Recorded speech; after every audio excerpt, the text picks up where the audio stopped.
你俩聊什么？这么高兴？把头你来了，钱老板什么时候来看我们的播？大概还要4天左右，从南方坐飞机过来，到了会联系我们。年后你去买辆车，考个驾照，以后要用的。行，我知道了，把头。银芬，银芬，怎么了？你看。小轩指着手中报纸让我看，是1月17银川报社发的本地报纸，撰稿人本报特约记者甘璇，专栏还配有好几张图片，有护特人小孩放羊的照片，没有阿吉。不过我看到了皮肤黝黑的呼噜叔，是甘记者啊，原来他早回银川了。是你订的报纸？不是，我没订，这房东订的。他是银川人，一订1个季度，每天早上都有人送。我闲的没事了就看一看。我坐在椅子上看报纸，小轩钻在被窝里眨着眼睛看我，看了大概有几分钟。忽然，我在报纸上发现了一个重要的消息，上面写了一条寻人启事，准确说是一条寻尸启事。内容是银川北边郊区的一条小河里发现一具尸体。看到这个熟悉的身影，我连忙吓得手足无措，报纸啪的掉在地上，我颓然地坐在椅子上发呆。你怎么了，银峰？脸色怎么难看？没错，就是他，绝对不会错。小仙，你先睡，和把头说一声，我出趟远门。这都几点了？要不要我陪你去？不用了，我走了，很快回来。报纸上发的寻人启事，我一眼便认出来了，那人正是我们在银川的一位好朋友刘志远。胡哥，你跑不跑长途？能带我去一趟银川吗？银川？兄弟啊，那超过500公里了啊！你要打车去？别问了，走吧，胡哥，到地方我给你2000块钱。西塔附近的一个修理厂，老板是一个40-50岁的中年男子，他跟在志源哥身边20多年了。当初刚子和我落入金凤凰的圈套，就是他背叛了刘志源，害得刚子被人活活打死。我永远都忘不了这个人。告诉我，是不是你？不是我的错，我劝过，他不听我的，我能怎么办？是你，当初就是你出卖了他们。不错，是我能怎么办？你告诉我，我要是不这么干，他们会杀了我老婆和女儿。想起了刚子和他的鸟，我眼睛也红了。天还不亮，气氛沉闷，两个大男人都不说一句话。2个月了，在医院太平间上面放的话，没人敢去认尸。你离开有段时间了，还不知道银川已经变天，金凤凰入狱了。现在的老大是阿扎，也就是在那一天金老二出事后，志源哥知道这是最好的机会，所以他和10几个人选择了动手。最后他们败了，因为人太少了。阿扎如今在哪？我去见他。光头六哥报给了我地址，走到门口时我停下来，背对着他说：六哥，不管怎么说，你后半辈子都会活在自责当中。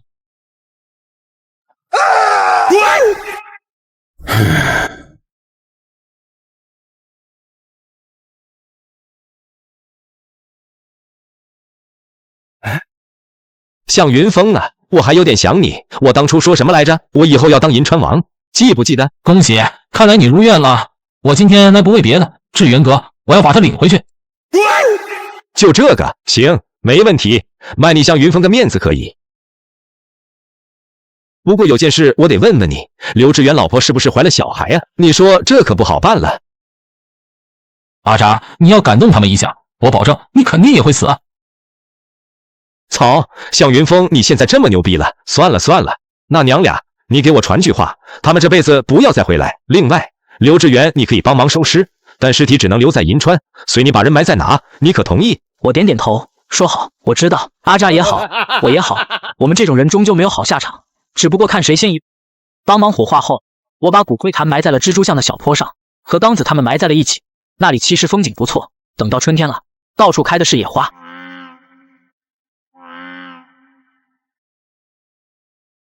嫂子，这卡里有30万，密码在后头写着，应该够你把孩子养大。预产期是什么时候？男孩女孩？可能是夫妻之间真有心灵感应，常小霞眼眶已经红了，她也不说话。你说2句话吧，嫂子。我早就知道，迟早会有这么一天，我会把孩子养大，是个男孩，名字我已经想好了。什么名字？他叫刘银川。疯子，你可回来了！你这一消失就2天啊！牙仔，把头呢？把头说要去见赵爷，他让咱们晚上去岁月咖啡厅，去和钱老板的接头人碰头。小轩、于哥，你俩去不去？我不去，8点就开始演《流星花园》第2部，我要追剧。我也不去了，在家休息。你们有事了跟我打电话就行。我没说什么，我估计他是因为和红眼睛打那一架，受了点内伤。到了接头地点，我们没看见人，只是没想到的是，已经超出了约定的时间，钱老板依旧没有来。豆芽仔掏出手机大喊：“你是钱老板的人吧？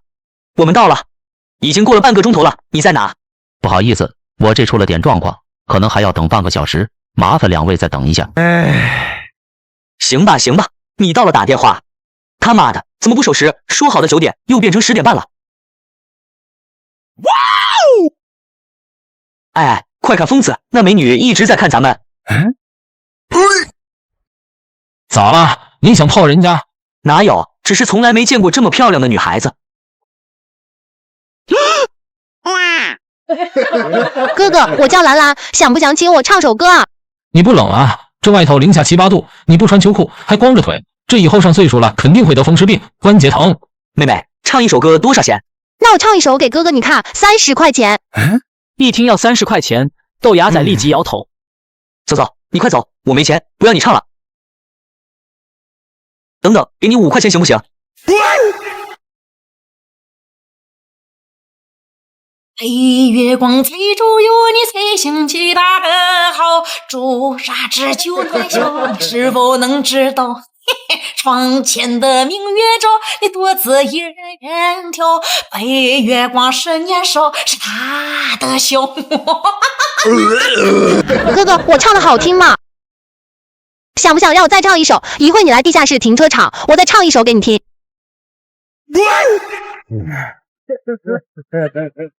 喂，你清醒点，这骗钱的。我知道，他这是在钓鱼。你以为我是鱼哥啊？我是谁啊？你这个猪啊你！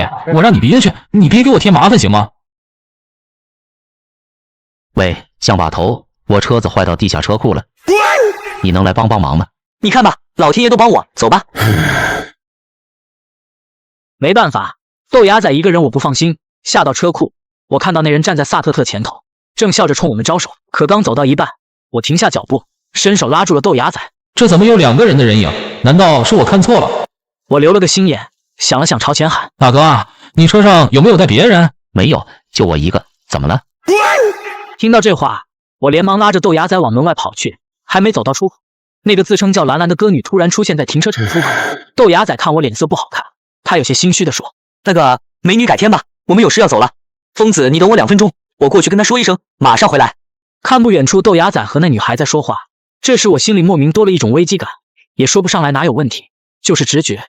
只是没想到，这一刻竟然会来得这么快。上车，别叫，敢叫你命就没了。快点，兄弟，有话好好说，你是不是找错人了？刀尖已经扎到了肉，我吃痛，不敢动，被刀逼着慢慢进来停车场。随后我被一脚踹进了车里。等看清楚了眼前的这人，我愣住了。这人我见过一面，他是长春会那个叫楚大河老人的孙子。当时他背后背着一把刀，刀柄上还刻着29军几个字，就是干爷那伙人中的楚老。也就是这把刀砍掉了谢启荣一只手。我跟你没仇，不想杀你，但谢启荣对你感兴趣，只要用你当诱饵，就能让他落幕。所以你要配合我，不然……你搞错了，我根本不知道谢启荣现在在哪。你可知道，那战过后，我爷爷被姓谢的打得重伤不治，他还是没活下来。我自小跟着爷爷习武，苦练楚家刀法。我要报仇，我要亲手报仇，就用我们楚家的川刀。天哥，搞定了！豆芽仔呢？你们把豆芽仔怎么了？哼，色鬼一个！等他醒过来，我们找到地方了。2位，那我是不是能走了？我跟他俩可没关系，就是今天刚认识。车留下，滚吧！钱老板线人打开车门，扭头就跑。随后这男的用刀顶着我，女的坐到驾驶位，发动车子离开了停车场。兄弟冷静，我真不知道谢启荣在哪，我和你无冤无仇，咱们犯不着这样。闭嘴！老子叫楚小天，别以为我不知道你是干什么的，你就是个盗墓贼。马王爷已经到了榆林，在他对谢启荣出手之前，我会先一步动手。我要用你当引子，引姓谢的出来。当初爷爷能砍掉他一只手，我楚小天就能要了他的命。血债血偿。没错，天哥，血债血偿。我无奈闭上眼，脑海中浮现出了波浪谷的样子。去的地点不是榆林市内，是榆林一个地方很偏的乡镇。车停在了一家养殖场门口，大门紧闭，一片黑灯瞎火。下了车，楚小天拖着我进了腹肌的一个草丛里，低头翻了翻手机，沉声说：“没错，就是这里。秦爷说，根据内部情报，姓谢的2天前曾在这里出没，应该是他杀了养殖场妇女老板，自己住进去了。天哥，我太年轻，不知道马王爷是谁，但听别人说是很厉害的人。我们只求报仇，不管用什么手段都行。天哥，你一定不要拖大。你放心，兰兰，我知道你的意思，我不会拖大。狮子搏兔，应用全力。紧接着，养鸡场大门吱的一声开了，楚小天也连忙伏下，一个黑影鬼鬼祟祟的探出来，脑袋向外推开门，跪着走，右手像是有什么重物在雪地里拖着走。走出来几步，等看清楚了一点，我瞳孔瞬间放大，是谢启荣。机会来了，看好这小子，我去杀了这老家伙！狗贼，用你头给我爷爷陪葬吧！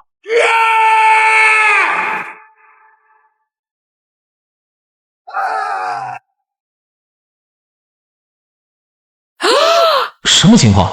楚小天没靠近谢启荣，竟然直接倒下了。我被这一幕吓到了。等谢启荣走到楚小天面前，我才看清楚，谢启荣手中不知何时竟然多了一把手枪。这枪我还有印象，当初吴乐带人抓他，这枪当时被谢启荣抢走了。我记得当时还被他塞到了秋裤里。天哥，天哥，你怎么了？血怎么这么多血？哪来的血？我跟你拼了！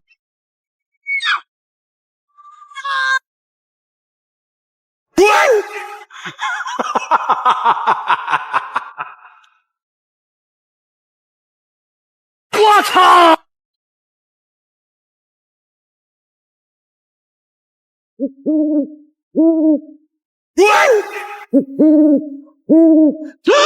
哈哈，向风风，向风风，别跑！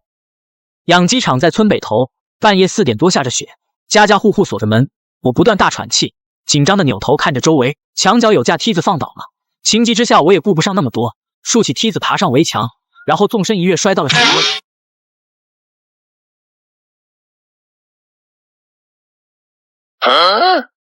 难道走了？嗯？啊！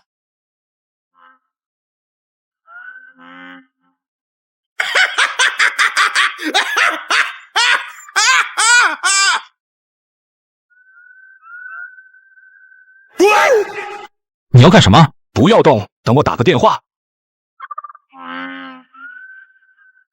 我抓到他了，干儿子，快说话！向云峰，你好啊！你是谁？你真是贵人多忘事。向云峰，飞蛾扇一别，已有年余了。剑哥，你是跟着小柳头那个剑哥？呵呵，看来是想起来了，这么长时间了，你们这伙人可真能跑，是属鸟的吧？今天到这儿，明天又到那儿了。知道为什么我让干爹找你？我沉默没说话，只是抬头看了眼正一脸笑容的谢启荣，他声音听起来有几分意外。你是真不知道啊，如今你命都在我手里，不妨坦诚点，这样对你好，对我也好。我问你，那件事之后，你有没有见过孙连天？孙连天，你找我大哥做什么？我听你这口气，是真没和孙老大联系过啊。会里不是所有人都效忠副会长的，你看张照片应该就清楚了。干爹，把彩信给这小子看一眼。干儿子，我不会呀。来，干爹，你先按手机上这个按钮，再按那个按钮，最后再按这个按钮。哪个按钮啊？靠，向云峰，你教教我干爹。谢启荣按了一会，期间2次给关机了，最后一次应该是误打误撞找到。他递到我眼前让我看，是一张很小的照片，照片中一个人戴着黑墨镜，他无意中抬头，刚好被照了下来。虽然模糊，但我一眼就认出来了，是孙老大。而且看照片背景，是在香港西大路附近的那个报亭。闭上眼，那一刻，大量信息在我脑海中都串起来了。没想到，最后取走蓝药水的那个人，竟然会是孙老大。我一直以为是李征拿走了，没想到竟然是大哥给取走的。他拿那玩意做什么？难道是为了给二哥治病？喂，说话，让你听电话，你他妈睡着了？干爹，帮我看着这小子，别让他死了，我马上坐车到榆林来。谢启荣打了个哈欠，无精打采地说：干儿子啊，我是不是以前有个老婆和孩子啊？干爹，你不要听谁瞎说，你从来就没有过老婆孩子，从来没有过，是我把你从佳木斯救出来的。干爹，你记住，这世上你只有我这一个干儿子，他们都说你疯了，只有我知道你没疯。我爱你，干爹。我也爱你呀，干儿子，你快来吧。挂了电话，谢启荣随手摇动拨浪鼓，他高兴地哼着歌对我说：哈哈，向风风，你听到了没？老干骗了我，就该弄死他。我没有老婆儿子，我就是我。假的，都是假的。隔天，谢启荣丢给我一只死鸡，他让我吃鸡。谢启荣咬了一嘴鸡毛，指着我说：“吃啊！告诉你，这个吃鸡啊，就得多吃鸡毛，少吃肉，这样才能补中益气，延年益寿。”我不吃，你拿开！哼！你干什么？走开！咦，竟然还是个童子，好啊！20载童子身，阳寿内敛，气运充足，好苗子，你给我炼精化气吧！你就算打死我，我也不会跟你学的，你给我滚开！哼！你看看我，有谁比我还年轻？我画了50年，越画越年轻，等着呀！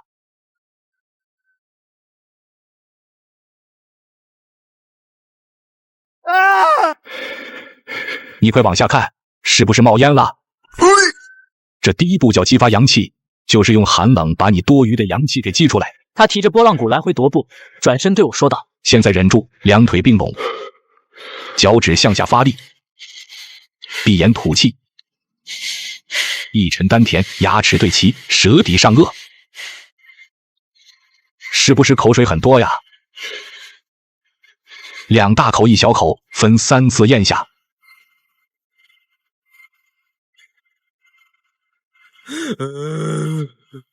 怎么样？现在是不是觉得暖洋洋的？我没感觉到暖洋洋，只是感觉自己要冻死了，下边都快没知觉了。就这样被折磨了1天半，晚上再次醒。按照之前定的时间看，长春会剑哥应该今晚就到。外面雪已经不下了。深夜时分，突然养鸡场大门被人急促的拍响。谢启荣正躺在桌子上睡觉，他被这拍门声吵醒。谁呀？是不是我跟儿子到了？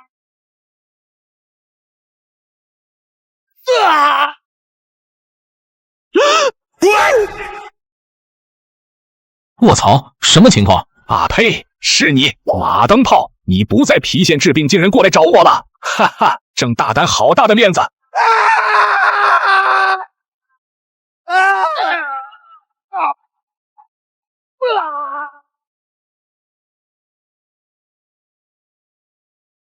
谢兄，别来无恙。大爷！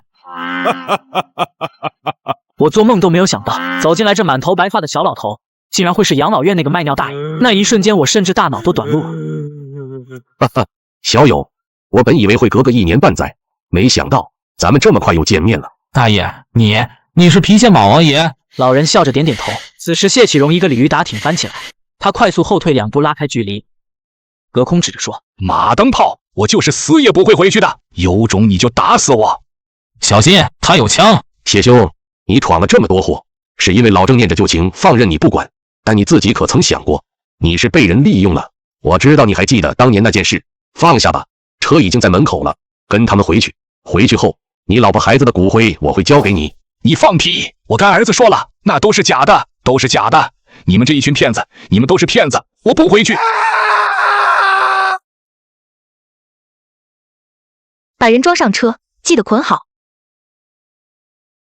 马老，你用不用坐我们的车走？我不了，我还有话对这位小友说，这次你们要看好了，不要再让他跑出来了。女医生看了我一眼，点头退了出去。等解开绳子的那一瞬间，我双膝发软，差点瘫倒。老人一把扶住我，他拍了拍我后背，说：“小伙子，受苦了，回去后记得喝点姜汤暖暖身子，别感冒了。”大爷，你什么都别问，也什么都别说，哪来的就回哪去。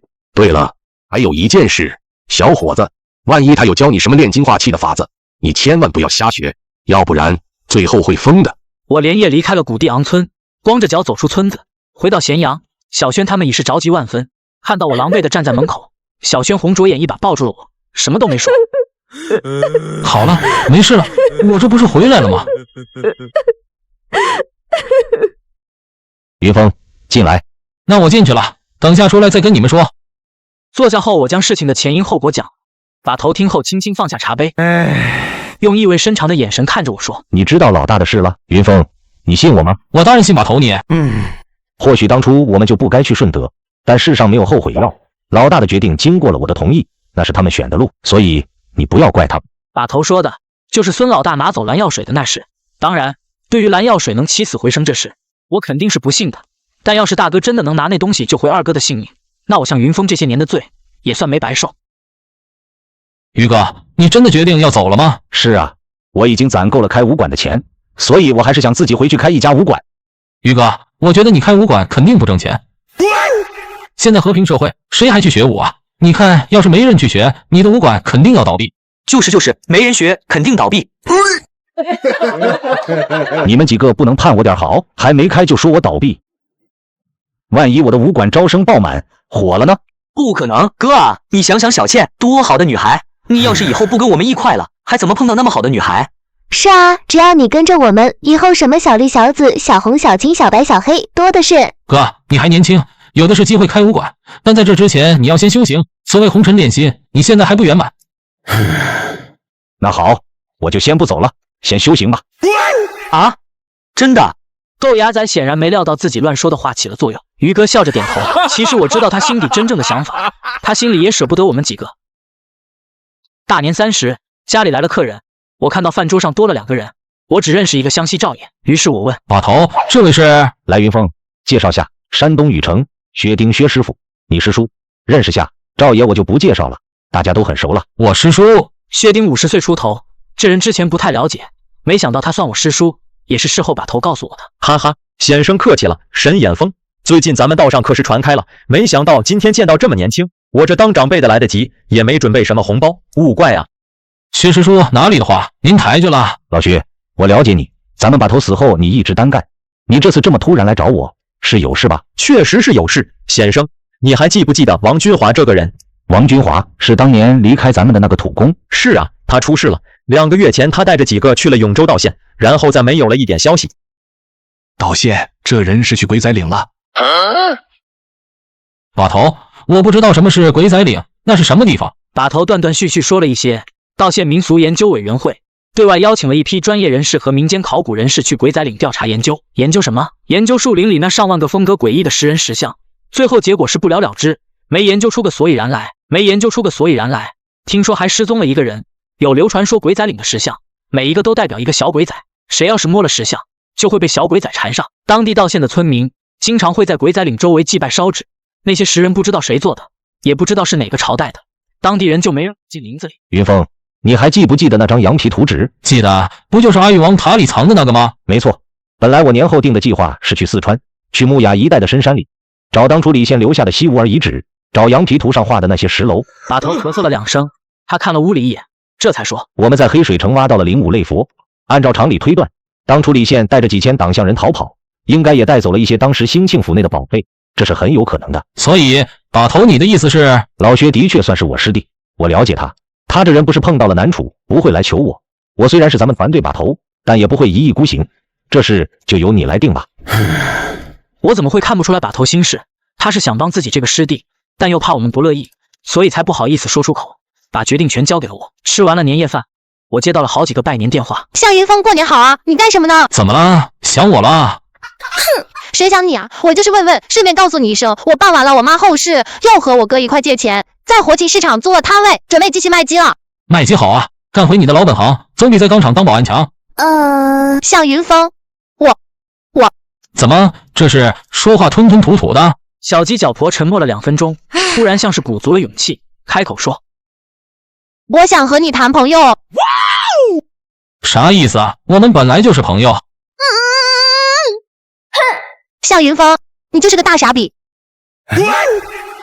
这什么人啊？大过年不给我拜年说恭喜发财，还骂我。老舅，过年好啊！今年打鱼发了吧？哈哈，侄子，我给你拜年啊，给红包啊！小轩发什么呆呢？我给你拜个年，给我红包。行啊，磕个头，给你5块钱红包。我开始没干，后来还是干了，因为他给的实在太多了。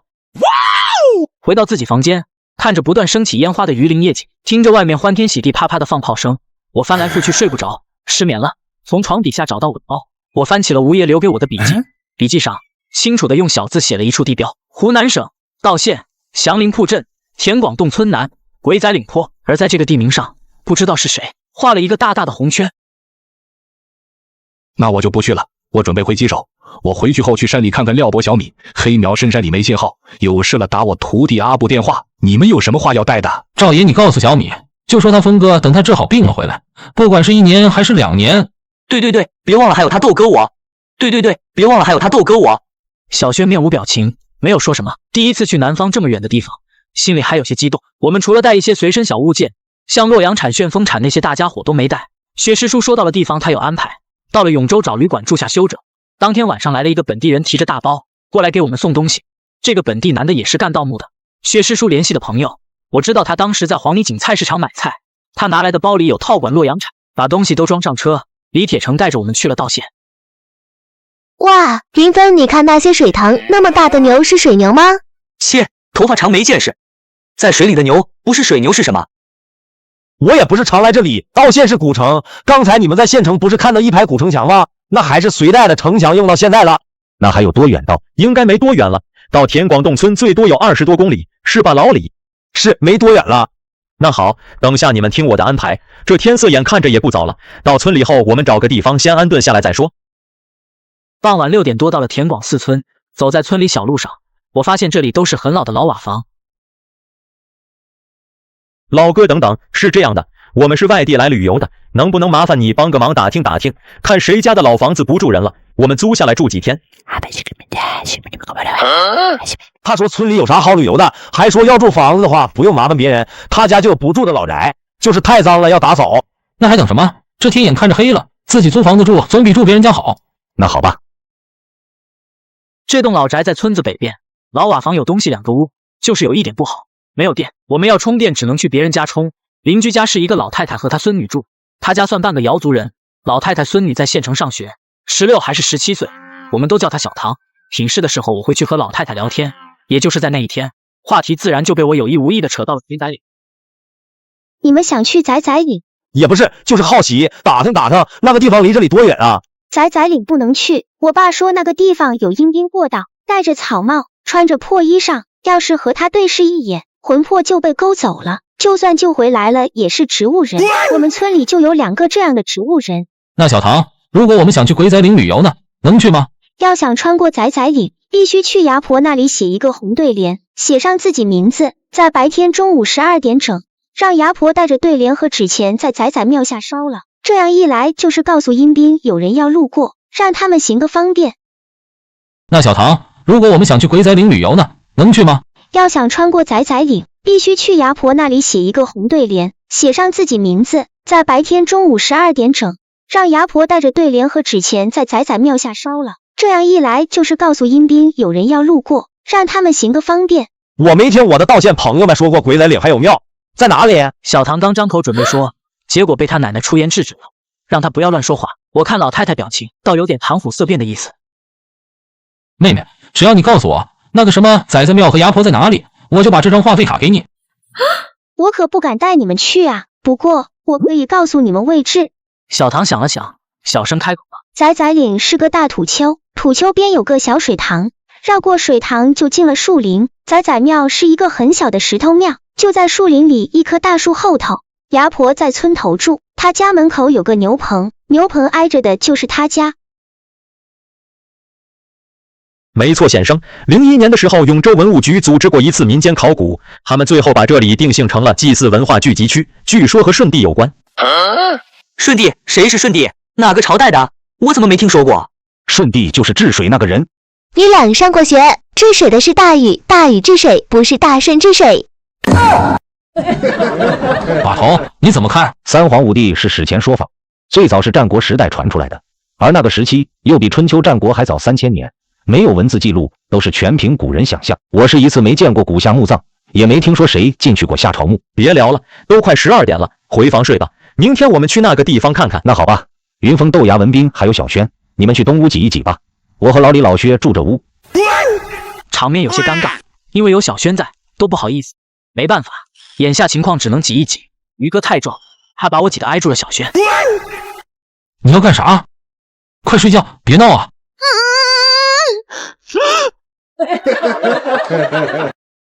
中午12点多，趁村里人吃饭，我们去鬼仔岭了。我们提包到了地方，远远便看到一个大山丘平地隆起，山丘上都是树，冬天树枝上光秃秃的没叶子，看上去十分荒凉。把头，这里就是鬼仔岭？应该是了。奇怪，怎么了？师弟，你难道没感觉这当地人所谓的鬼仔岭完全就是个大土堆，有点像是封土堆？先生，我也有这种感觉，但应该不是。永州文物局曾在土坡附近做过大规模考古探墓，要是有，应该早被发现了。都小心点吧，不知道为什么，我感觉不太好。哎，快来看，这里怎么这么多石人啊？这他妈太丑了，谁雕的？跟闹着玩似的，怎么长这鬼样子？把头，这石雕什么年代的？我怎么看不出来？好奇怪的石雕，年代可能要远远超过战国。你们谁带水了？往表面浇点水看看，看看吸水性怎么样。不用那么麻烦，看我给他洗洗头。豆芽仔被对我们脱下裤子，稀稀拉拉开始放水，尿了10人一头，水一滴没往下流，瞬间被风化粗糙的石质吸收了。我们正看得惊奇，忽然身后传来狗叫的汪汪声。老马屁，短命鬼短死的。老徐，这人这么着急，说的什么？他说的大概意思是马上要2点了，每个月的今天和明天这2天，在中午2点到4点和晚上9点以后，任何人都不能来鬼仔岭，路过也不行。卧槽！拽着点狗啊，咬着我了！来，老乡，咱们这边谈一下。薛师叔对我们使了个眼色，便搂着这人肩膀去了一旁。因为薛师叔是永州人，自然比我们这些外地人好说话。他俩谈了约莫10分钟，见薛师叔过来，我忙问什么情况。有点麻烦啊，这人是县政府雇的人，叫老胡，算护林员吧。我说我们来旅游的，这人让我们赶快离开。那现在怎么办？没办法了，只能先回去再说。本来准备在树林里用洛阳铲取土打探洞，结果我们被老胡撵走了。出了林子，豆芽仔忍不住回头骂道：“妈的，这人太碍事，我想弄他！”等等，你们快来看！小轩突然在身后喊：“挨着鬼仔岭山坡有处水塘。”小轩指着水面说：“快看，这水里怎么冒泡？”还真是，这啥情况？没事，让我来试试。这水没多深，咋冒泡啊？你们让我再试试。豆芽仔这次特意找了一块大石头，他双手抱着走过来，扑通一声砸进水塘里，荡起了一圈圈涟漪。我们就看着大石头丢进去，还是咕嘟嘟的冒泡，在岸边都看得明显。正要说话，薛师叔小声说：“别玩了，赶快离开，那人又过来了。”哎，走吧走吧。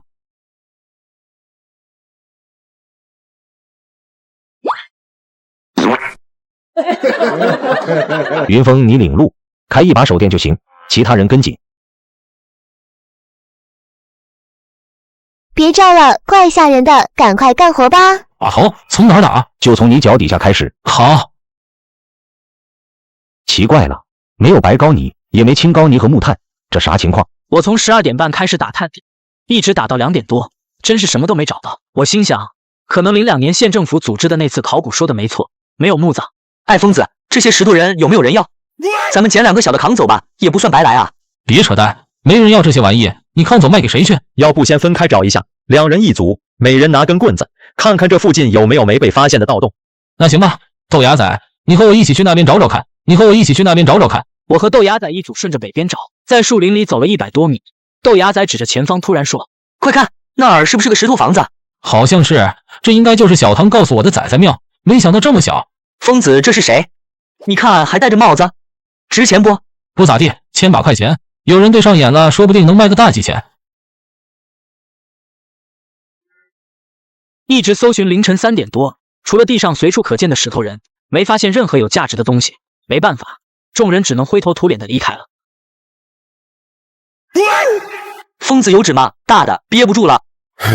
别跟我要，我没有。小轩，你给他撕点。哼，恶心死啦！快去吧。都过来40分钟，这豆芽仔怎么还不会来？难道这是掉厕所里了？别管他，谁知道他是不是在厕所打那个？小姑娘家的文明点，少说脏话，小心佛祖听到，多了业障。哼，于哥啊，你还说我，你就是个假和尚，抽烟喝酒吃肉交女朋友，你告诉我，你哪个不沾？不行，你们先躺吧，我去看看他，这都快1个小时了。芽仔，你上完了没？你他妈拉了1个小时，不会真让小轩说中了吧？你脸上出汗了都。哼，谁跟那是？你快回去吧，我马上好了。那行吧。隔天我们休息到10点多起床，我去了小唐家，因为薛师叔说附近有个阴阳洞，但具体的位置我们不知道在哪，所以我想去打听一下。阿婆好，这是准备吃什么？这是我们瑶山油茶，香着呢。年轻人，等下喝一碗吧。行啊，阿婆，小唐呢？我有事找他。老人指了指屋里，说在写作业，叫我进来。他问怎么了？也没事。小唐，我问你个事，那个阴阳洞你知道怎么去不？我知道，你去那干什么？想照几张照片做个纪念。阴阳洞在仔仔岭北边儿，顺着小河走就能找到。还有啊，小唐，你们仔仔庙里供的是什么神像啊？听我这么问，小唐脸上明显闪过一丝慌乱。他说：“你别问了，我也不清楚，我要写作业了。”见他不肯跟我说，我也不好意思逼问，回去后便把打听到的事说了。事不宜迟，吃了饭，下午咱们就去看看。怎么了？这是出事了吧？头，这人说早上有人死在了仔仔岭那里的水塘边儿，他让人赶快去看看。走，过去瞧瞧。这人怎么死的？怎么会头朝下栽到水塘里了？这时，围观人群突然自动闪开一条路，一位拄着拐杖、驼背很厉害的老太太走过来了。这驼背老太太看了面色紫红的尸体，突然冲着鬼仔岭入口处跪了下来。什么意思啊？老太婆说这是碰到了阴兵过道，由于无意中看到了鬼仔兵，结果被勾走魂了，大小便失控，是看到了什么被吓的，活活吓死了。老太婆说完这话，周围的人就开始纷纷议论。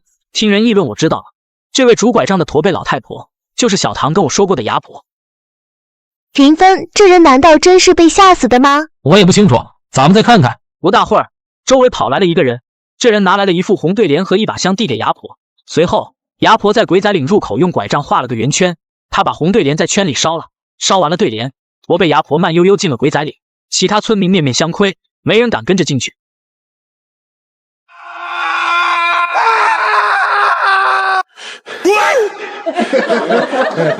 我没眼花吧？这老太婆七老八十了，跑出来的。我也看到了，这连腰也直不起来的老太婆，就是跑出来了。哪個呱呱來偷的作業，這麼了？他說哪個死人偷了小廟裏的神像？神像誰偷了？不對啊，明明昨晚上還在的。不會是你小子偷了吧？卧槽，關我毛事，我沒偷。反正這事鬧得很大，鄰村人也來了很多人圍着看。這麼多人，我們下午也不敢去找陰陽洞了。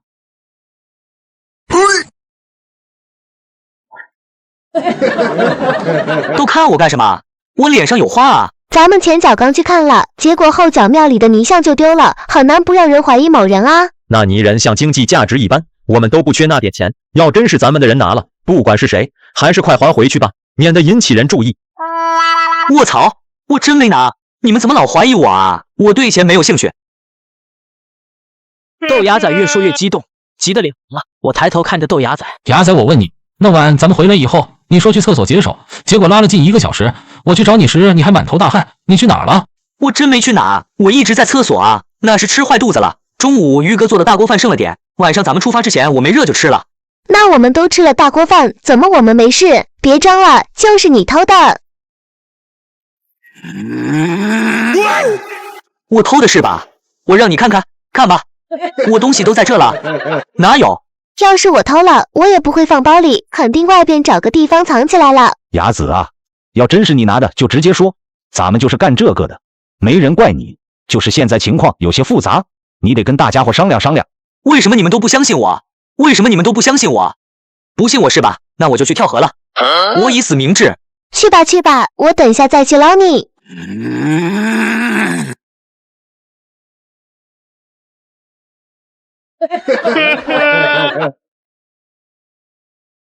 雲峰，你去看看。別他媽裝了你，也別跳河了，我信你。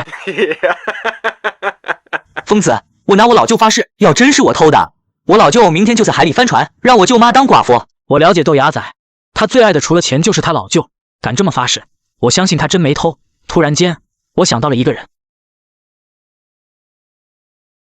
難道是那個護林員老胡偷的？芽仔，你等我一下，我去拿手電，咱們去鬼仔嶺看看去。我跑回去拿了手電，跟把頭說去老胡那裡看看。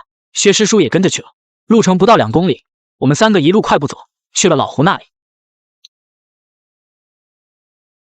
他在跟誰下棋？你沒看到啊，瘋子，他是自己跟自己在下棋，難道跟鬼下棋啊？進去問問。是你們幾個啊？找我有那樣事？老胡，凌晨有沒有聽到什麼動靜？没听到。那时候我差不多才醒，屋里冷飕飕的，都不想起来。应该是5点10几分的时候，我听到水塘那里有声音，听起来像是有什么东西落水头了。我也没去。听到这话，我和薛师叔对视了一眼。临走前，老胡突然叫住了我，他给了我们3个蓝布缝的荷包，类似护身符。我以为是送我们的，哪知道老胡说要50块钱。他说要是看到阴兵了，这护身符能救我们一命。我们3个都不信，50块钱就当打听消息了，就给他了。那个人就是死在那儿脸朝下趴着。疯子，咱们那天水面上冒泡了，还记不记得？记得，当时看得清楚。这水有点凉啊。你要干啥？分析个100年也没用，这时候我就派上用场了吧？估计这水塘没多深，我游下去看看。把灯给我。游下去？你行吗，牙仔？你可别腿抽筋上不来了，我水性可不行。疯子，你难道不知道我以前干什么的？我说我骑过鲸鱼可是真的，我还在海上救过好几个人呢。别说这屁大的水塘了，就是在深上50米也一样。我舅妈以前都叫我水猴子，舟山小白龙。看他这么自信，我想了想说：那小白龙，你小心点。小白龙，你小心点。灯是黄泥井菜市场李铁成给，他那天有事走了。他说4天左右办完事了再回来找我们。豆芽仔扑通一声跳进了水塘里，水不清，很快就看不到豆芽仔了，只是隐隐能看到水下有微弱的手电亮光。很快过去了好几分钟，看豆芽仔还没上来，我有些紧张。你别慌，我看他下水的架势是个行家，再等等。疯子，这水塘比我想象中的深多了，估计都快20米深了，水底都是泥。我好像看到了一个黑窟窿。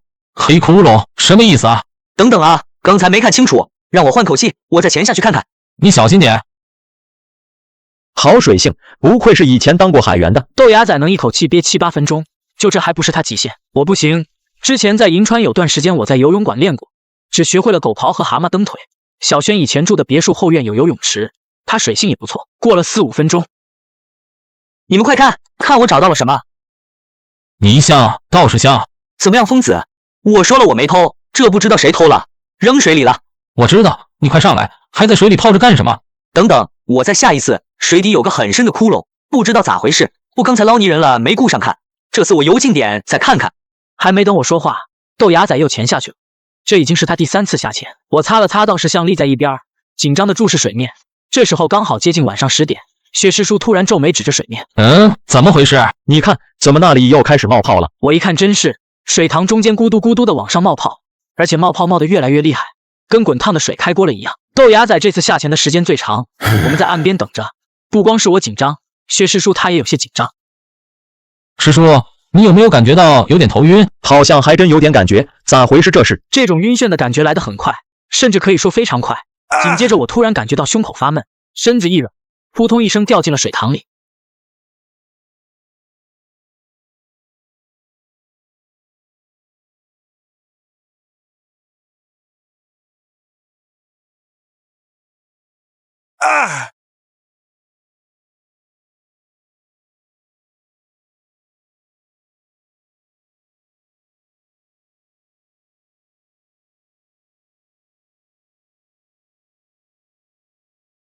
醒醒，醒醒，疯子！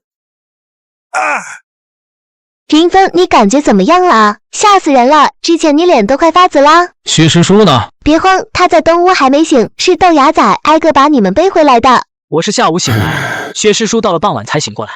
他醒来后的症状和我一样，头疼，浑身没劲。疯子，你俩吓死个人了！要不是我水性好，你俩差点就淹死了，知道不？牙仔，之前怎么回事？我和薛师叔怎么都感觉到头晕，你怎么没事？不知道啊，我一直闭气来着，是不是因为这个？村里没医生，把头连夜开车从永州拉来了医生。医生说等你醒了再给他打电话。把头开车又把人送回去了，估摸着应该快回来了。医生怎么说的？医生说你是急性2氧化碳中毒，还好吸入时间短。医生让你醒了就喝这个药，还说要是2天内还感到头疼，就要去永州市医院的高压舱吸氧。难道那个村民之前也和我的遭遇一样，他时间长了没人发现，没救回来？晚上，把头急匆匆赶回来了，见我像医生所说的醒过来了，把头松了一口气，问了事情经过。就在这天，李铁成回来，除了李铁成，还有一名中年男人，这人50岁左右。王码头，这是你要的东西，看看。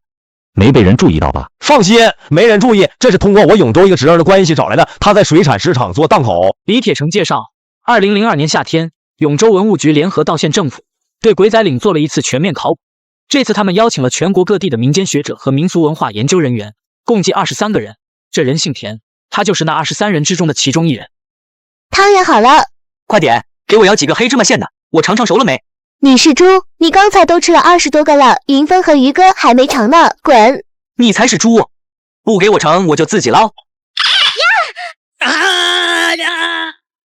你别抢勺子，小仙，你让他吃吧，吃饱了等下还得靠他出力。就是要靠我出力，给我。汤圆好了，田老弟这么远来一趟，也吃点吧。我就算了，吃过了。既然收了你们的钱，我也不问你们干什么的。什么时候开始？那行吧，等会你们几个和我一起去水塘那看看。我想知道湖底冒水泡到底是因为什么原因。水塘冒气泡的时间段，正好和护林员老胡之前说过的一句话对上了。他当时说，每月有2天到3天会有阴兵过境。把头站在岸边按着对讲机问：喂，周围有没有动静？没动静，安静得很。小吴怎么样？没问题，人睡了，都打呼噜了。那我下了啊，把头。豆芽，你主要任务是下去看看通到哪里，一定注意安全，若不可为，尽早回来。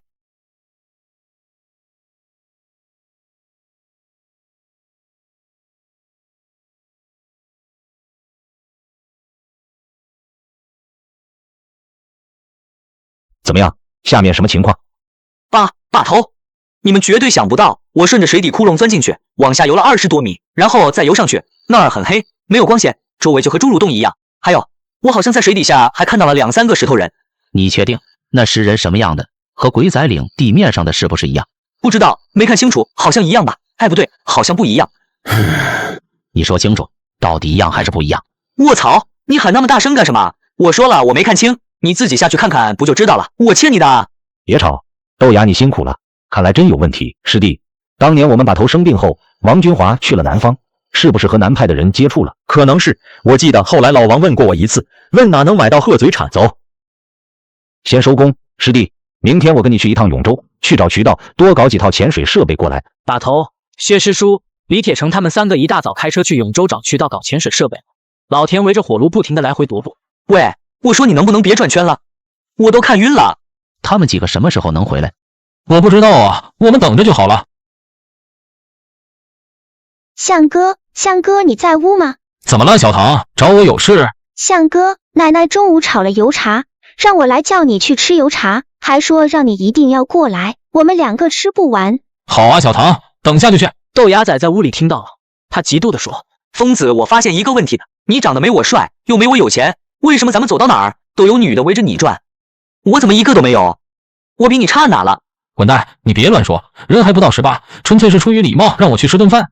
那你回来给我带点吧，我还没喝过油茶，我可不敢吃于哥做的大锅菜了。好家伙，那天我喷了1个小时，腿都麻了。行了，知道了。我以为人出于礼貌，想让我尝尝当地的特色美食，可中午去了后才知道，原来是有事求我帮忙。元宵节这几天，他们村有个民俗活动叫走灯展，就是把油灯装满油摆地上，摆成一条路，然后让人走。这种民俗活动每年一次，村委会没什么钱，每年的煤油钱都需要募捐，按照家里户口本上的人头算，每家每户每个人一人出8毛钱，所有人都要出。今年刚好轮到小唐家当蛇头了，想让我帮小唐一块做蛇头去收钱，我都吃完了他们才开口，是人手短，没办法就答应了。本以为没多难，不过一个人8毛钱而已，谁家差这8毛线了？可谁知道不是那么回事。我不去走灯展，也不看烟花，今年就不交了。叔，咱们村每年都这样，你不要搞特殊了。我说了，我就不交，8毛不是钱啊，还能买3个馒头，你赶快走。看小唐面露难色，我就把这人叫到一旁，说了半天，也不知道说的啥，记不清了。收钱收了一下午，天都黑了。回去后屋里点着蜡烛，豆芽仔上下打量我问：你怎么喝个油茶喝这么长时间？你该不会是和那小姑娘？闭上你的嘴巴，把头还没回来，那人去哪儿了？他在西屋吧？田哥在不在？睡了。推门进去一看，坑上被褥整齐，没人。起初我没在意，心想可能是出去溜达了什么的，可一直等到了11点多，还没看到人。还是豆芽仔最先发现，他突然大喊道：完了，疯子，潜水服没了，还剩1瓶氧气也没了。去水塘那边看看。完了，疯子，这人是真下去。等一下，先打电话给把头汇报一下。我举着电话环顾四周，给把头说了当下的情况。把头沉默了几秒钟，开口道：你们剩下的人不要轻举妄动，我还要2天时间才能回去，一切等我回去再说。2天，把头，你不是去永州找潜水服，1天还回不来？潜水服好找，搭关系找南派道上的人拿就行。我们下水洞子经验不足，所以我要借人一件东西过来。借什么？等我回去你就知道了。先不说了，等我消息。老田其貌不扬，不曾想来也匆匆去也匆匆。我听把头的，在他回来之前没再靠近水塘。不过我拜托小唐带我去了离鬼仔岭不远的阴阳洞看了看，我给了他20块钱。阴阳洞是个很奇特的地方，很像武侠片里藏着绝世神功的洞天福地，洞里地上全是碎石头，穿着鞋踩上去都觉得硌脚。你们看，那墙角就是我小时候挖阳江的地方，以前可多了，现在好像没有了。那个很光滑的大石头上，以前也有好几十个鬼仔仔。小时候我记得有好几个鬼仔仔是红脸的，还有首饰。小唐，石雕有首饰，是什么首饰？小唐想了想，看着我慢慢伸出来一根小拇指，他还调皮地对我勾了勾小拇指，说就是这样似的，其他手指不动，胳膊抬到头部的高度，就比出来一根小拇指。我自己学了一下，感觉说不出来的别扭。小唐，你说那些红脸比小拇指的鬼仔石雕现在怎么没了？被偷了？没人偷啊，没人要那个东西。红脸鬼仔只有几个，好像几年前被县里文物所的人拿走了。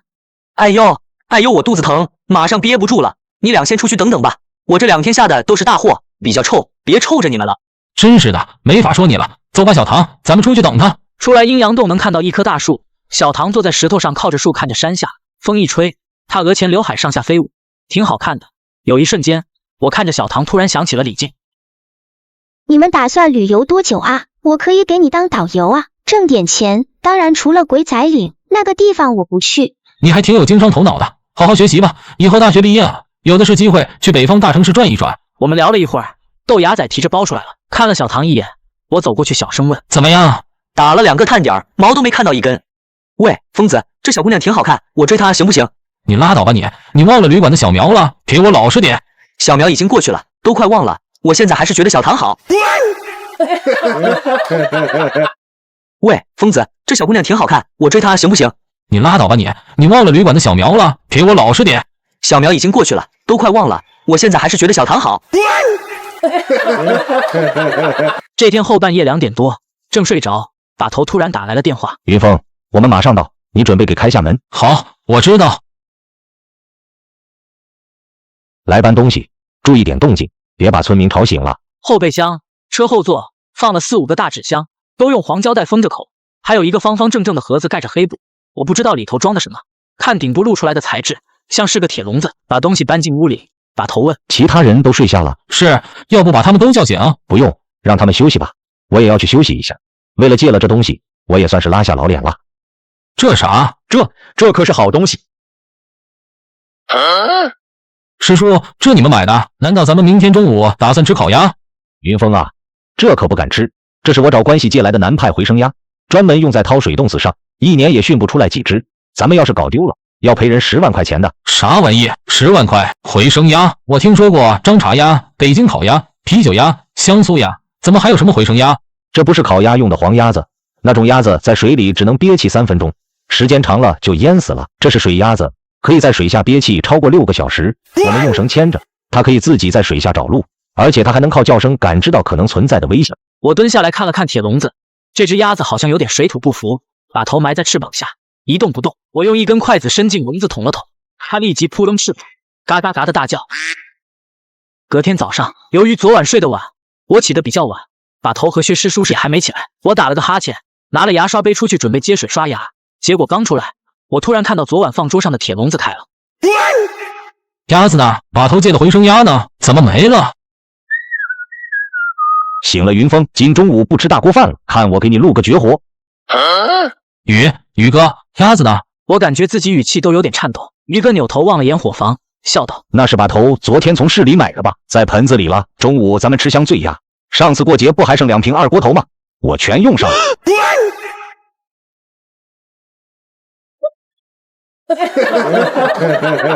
我跑去了厨房，看到鸭子泡在不锈钢大盆里，身上毛还没拔，酒味很大，咽了口吐。我抓起鸭子使劲晃了晃，它不动了。云峰啊，这鸭子灌了酒，不但能去腥杀菌，还能软化血管，这样放血的时候就会干净，吃起来很嫩。等下我再拔毛焯变水，葱姜段爆香，大火把酒的甜味逼出来，那这道醉鸭绝对是一绝。宇哥，你知道把头买的这鸭子多少钱不？ 13、20、13、20，是10万。哦，那也还行。什么？这鸭子多少？这是把头从南派水猴子那里借来的，押金给了人10万。要是咱们用完了，鸭子还给人家，押金还能退；要是死了，不但押金退不了，还得赔钱给人家。等等，你等等，你让我缓缓。你不是在跟我开玩笑的吧？这是金子做的还是银子做的？我又解释了一遍，于哥有些慌了，他着急道：那赶快，我还没动刀，把它泡水里，不行直接灌水，看看能不能缓过来。水鸭子和旱鸭子不一样，不能离水。我补刀了半天，鸭子还是没反应。怎么弄不醒啊？于哥，你给他灌了多少酒？灌了1瓶半的白酒。完了，全完了。说死了吧，还有点温度；说没死，又怎么晃荡都不行。其他人陆陆续续醒来，早上喝米汤吃早饭，把头吃着饭问：鸭子呢？云峰，怎么笼子都没了？昨天不是放这儿了？我刚想说在盆里泡着呢，话到嘴边，于哥瞪了我一眼，没敢说。那个，我拿我污了，这外头冷，哈哈。把它照顾好了，等下喂点菜叶子什么的，白天休息休息，晚上咱们要用它。吃完早饭，把头和薛师叔去西屋商量事。我和于哥慌慌张张锁上厨房门。于哥的计划是他犯一犯，看能不能放过来。结果一直等到了下午4点多还是不行，又是扇风，又是打脸，又是掰眼睛，看都没理应。于哥由急变怒，他直接把鸭子趴的甩菜板上，又拿起菜刀砰的一下砍到了菜板上。我操！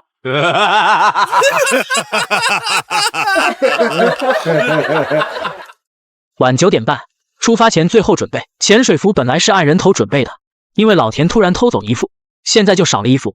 把头考虑了下，说：老李，要不你留下看家吧，总要有个照。王把头，我不同意。我身为土生土长的颍州人，怎么会不想搞清楚鬼仔岭的谜团？你还是换个人吧。把头眉头一皱，挨个看了我们，最后把目光停留在小轩身上。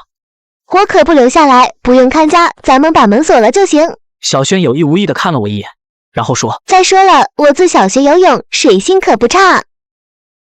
别看我，我一定要去。别争了，想去就都去，多一个人多个照应。把头，我上次下过一次，这次我可以不带气瓶。不行，太危险，要不然再等上2天，我再去外地搞一套来。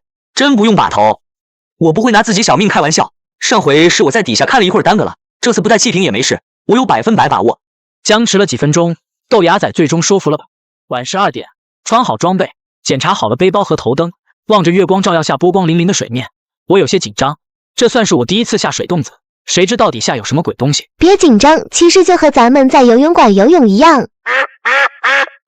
咦，这鸭子怎么走路这样似的？卧槽，这鸭子能干活！这鸭子能干活！就是这鸭子走路看着晃晃悠悠，而且走不直，啥情况？应该还是水土不服，一会儿就好了。走，快走！走吧。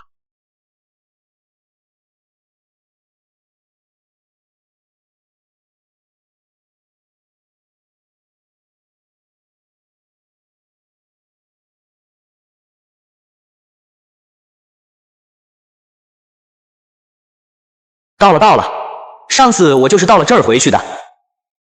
上了岸，我们脱下面罩，把头用手电看了看周围，说：这里石质和阴阳洞的差不多，老田猜的没错。之所以村里水塘终年不干，看来原因是通了地下水。师弟你怎么看？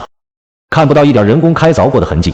类似这种地下洞，我在贵州进去过，一般情况下都是越走越窄，最后就没路可走了。我大概估计过，现在我们站的地方离鬼仔坡有300到500米距离，但那是直线距离。我们费这么大功夫下来，先走走看吧。这里窄，都排成一条线走，小心脚滑。把鸭子抓起来放回包里。李铁成、豆芽仔走在最前，小轩把头在中间，我和于哥走在最后。本来就不算是路，有的地方有小斜坡，河水打湿斜坡会变得非常光滑。我们扶着石壁，一步步走得很小心。好漂亮啊！是啊，我也是第一次见这种水。都小心点，千万别摔去了。都过来看，这里有个方便面的袋子。是老田的，他到底在找什么？先生，可能这里真和鬼仔石像群没什么关系，这里就是在湖南很常见的喀斯特地貌。快过来看，有发现！咦，是不是我眼神不太好？那是不是一个背包？是包还是水底的石头啊？我下去捞上来看看。的确是个包，风格像是上世纪60、70年代的，可能是从暗河上游哪里冲下来的，被冲到这儿的时刚好卡到了墙角。这个不能说明之前有人来过。地下河四通八达，若通着别处地方的水塘或小河，有可能从别处掉水里的。李铁成打开了包，包里放了一把刀，一个防水袋，防水袋里包着一本小日记本。此外，在包的夹层中还发现了2块压缩布袋。李铁成随手翻开。我们下来了，第1天没发现什么东西，都是天然地下溶洞。奇怪啊，难道是我这次感觉错了？有点背，小腿被石头划破了。第7天，我的老天爷，我们找到了一个有字的山洞。靓仔叔说出去取水，我等了好久了，他再也没有回来，应该是丢下我了吧？哎，可怜我老婆，要交给别人照顾了，手电也快没电了，来个人吧，谁来跟我说句话呀？第10天，嘘，这里有鬼，我好像看到了，真的有鬼，靓仔叔变成鬼了，2个胳膊都没了，我不敢吭声。接下来，日记本上只写了最右一条，是用人血写上去的，已经干了，这些字变成了暗红色。我努力看了，结果发现根本认不出来写了什么。这谁写的？这是不是老田吧？老田下来有11天了，绝对没有啊！这谁写的？这是不是老田吧？老田下来有11天了，绝对没有啊！师弟，老王和南派接触次数不少，你说他2个月前在道县失踪，会不会是他们那伙人？不能确定，我没听说过什么靓仔叔这号人。别走了，检查带的东西，如果不够8天的量，就先回去补充，不要再往下走了。看过了把头，咱们带的只够2天的，这之前也没想到要用那么多啊。前面地形复杂，很黑，手电照不了多远。把头望着前方看了1分钟，挥手说：“先回去，明天再下。”王把头，2天的量，我们省着点吃也能吃个7、8天吧。才走到这儿而已，我是老学校来的，您别嫌我说话难听啊，你胆子未免也太小了。哈哈，正因为我小心，所以我王先生才能活到今天。李兄，你要是不想听我的，可自便。先生，我觉得我们控制点应该够用。师弟，你要清楚一件事，我是来帮你的，但前提有个条件，什么事都得听我的，你同意？你还是没变，那就听你的，你说怎么办就怎么办。这鸭子也不跑，往回走时，他从包里露出头来，2个黑豆般的眼睛一直在向后看。我扭头看了眼，那里什么都没有，不知道这鸭子在看谁。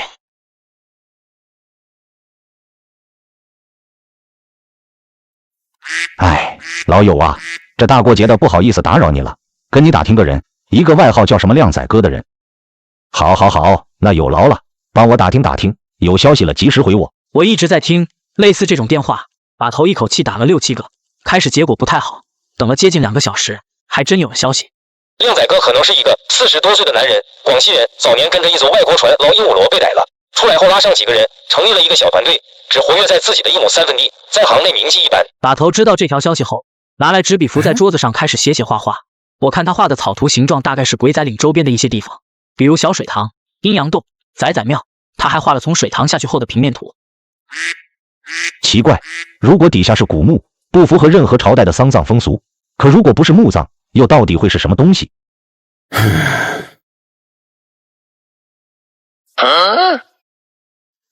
疯子快出来！叫我干什么？外头这么热闹，你没听到？热闹什么？是过元宵吗？小唐不是说走灯展放烟花是在3天后的晚上？不是那个，上次河边起那人还记得不？那家人今天请了道士，应该是要做什么法会，人可多，我们去看看吧。看球那个干什么？你吃饱了没事干啊？你以为我陆子明是那种喜欢看热闹的人？我这叫调查，真相只有一个。你忘了我在河里捞上来的道士像了？那人也刚好是在河边死的。如果是死的这人偷了泥像，然后掉在了河里呢？那么眼下就可以得出一个论证：道士泥像为谁会掉在水里？牛逼，陆哥，你说的真好，分析了跟没分析一样，下午去看了，反正那么多人，我们跟在后面也没人注意到，死的那人家里有个老婆和弟弟，没有小孩。他弟弟不知道从哪找来了1名道士，2名徒弟。这道士40岁左右，穿了深红黄色绸缎衣，头上戴了一顶类似济公一样的帽子。时辰一到，走。死的那人的老婆和亲弟弟，他们走在中间抽泣，时而喊上几声死者名字，应该是叫唐贵。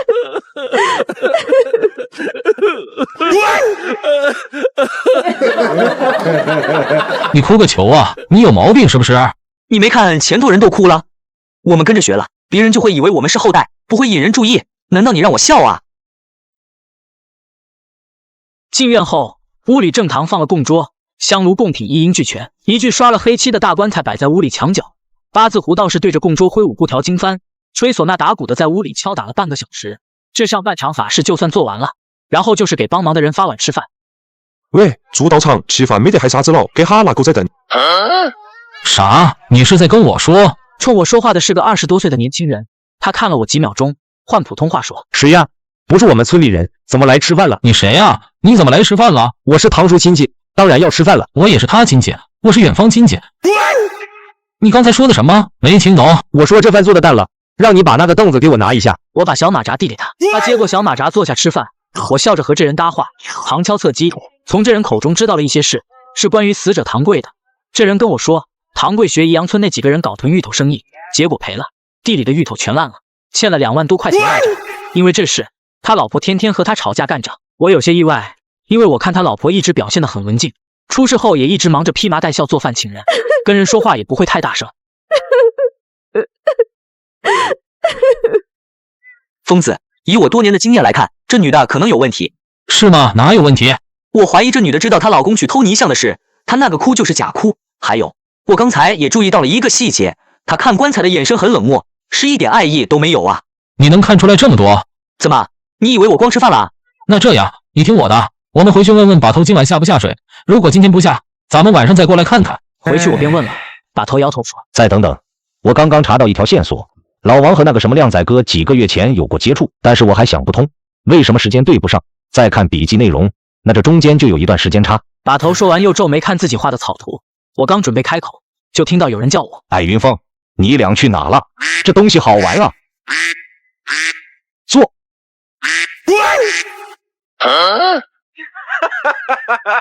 快看，这东西通人性啊！起来，转圈。见过训狗训猫，从来没见过训鸭子。